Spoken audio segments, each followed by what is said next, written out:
देखिए medical science में कुछ ऐसी मेडिसिन है जिन्हें हम लाइफ सेविंग मेडिसिन कहते हैं। आपने देखा होगा कुछ कंडीशन ऐसी होती है जिसमें यदि किसी मरीज को तुरंत दवाई ना मिले तो उसकी जान भी जा सकती है। तो आज की वीडियो में हम उन सभी इमरजेंसी मेडिसिन के बारे में बात करने वाले हैं। और देखिए choice of medicine hospital to hospital अलग हो सकती है, यानी कि डॉक्टर पर डिपेंड करता है कि वे उस कंडीशन में कौन सी मेडिसिन चूज करते हैं। तो यदि आप करते हैं तो यहाँ पर पहली इमरजेंसी मेडिसिन है इंजेक्शन एड्रेनलिन। तो जान लेते हैं कि इसका यूज़ कब कब किया जाता है। तो यहाँ पे सबसे पहले है कार्डिक अरेस्ट। इसका यूज़ कार्डिक अरेस्ट में किया जाता है।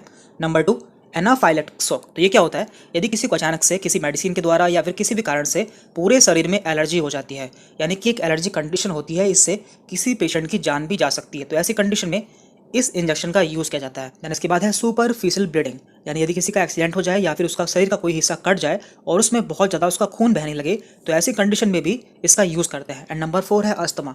यदि किसी पेशेंट को अस्थमा में आराम ना मिल रहा हो तो भी इस इंजेक्शन का यूज़ कर सकते हैं। देन इसके बाद है इंजेक्शन एट्रोपिन। तो इसका यूज़ कब कब किया जाता है? नंबर 1 है ब्रेडिकार्डिया। इसका मतलब होता है जब हमारा हार्ट रेट बहुत कम हो जाता है तो उस कंडीशन में इसका यूज़ किया जाता है। तो इसके द्वारा हम हार्ट रेट को बढ़ा सकते हैं और ये मैक्सिमम सर्जरी के समय यूज़ किया जाता है। इसके बाद है यहाँ पर एंटीडोट फॉर ऑर्गेनोफॉस्फेट पॉइजनिंग।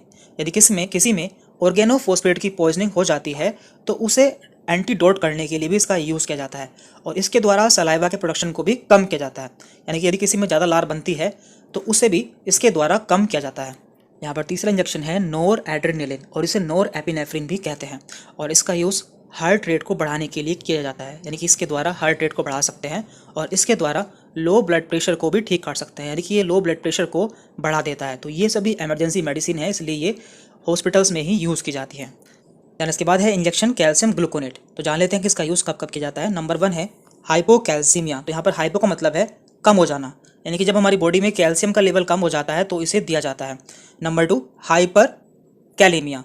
तो जब हमारी बॉडी में पोटेशियम का लेवल बढ़ जाता है, यानी कि पोटेशियम ज़्यादा हो जाता है, तब इसका यूज़ किया जाता है पोटेशियम को कम करने के लिए। और तीसरा है मैग्नीशियम टॉक्सिसिटी। हमारी बॉडी में यदि मैग्नीशियम की टॉक्सिसिटी हो जाती है तो भी इसका यूज़ किया जाता है उसे ठीक करने के लिए। तो ये इसके यूजेस हैं। देन इसके बाद है इंजेक्शन सोडा बायोकार्बोनेट।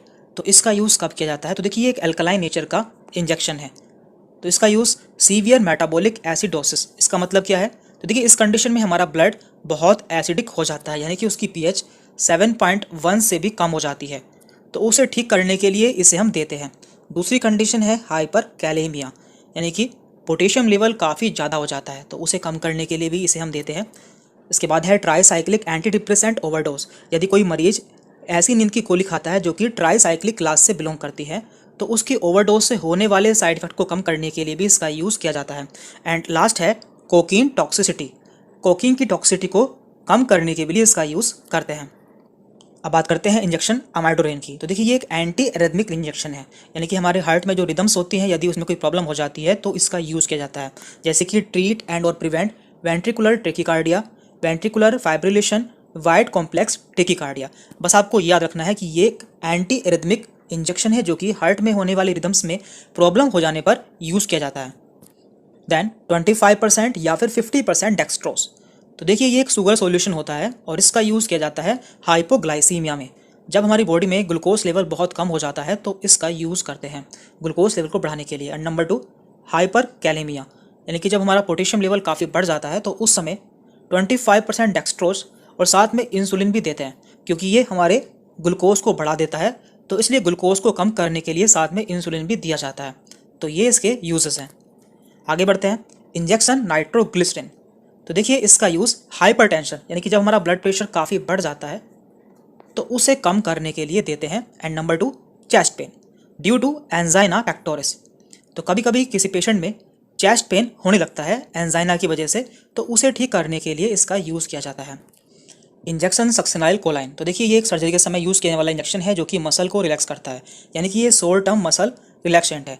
तो जिस समय सर्जन सर्जरी करता है तो उस समय जैसे कि मसल मूव ना हो या मसल में आसानी से वो काम कर सके, इसलिए इस इंजेक्शन को दिया जाता है।